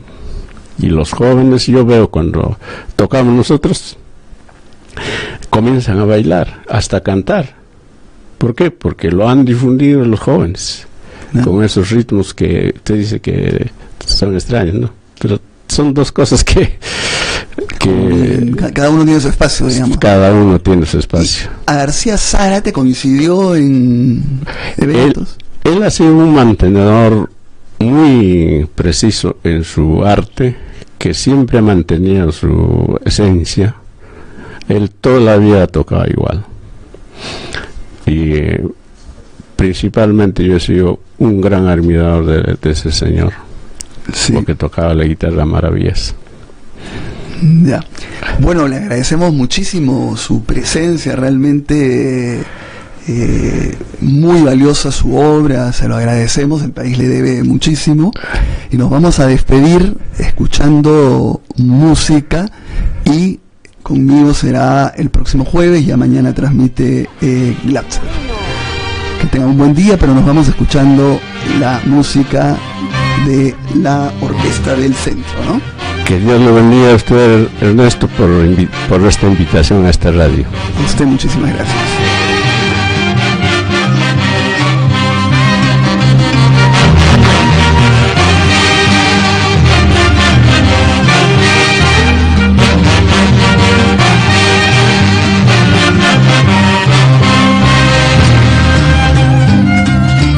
Melodía musical de ayer, hoy y siempre, con la orquesta Selección del Centro de Atilio Moreno.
RBC.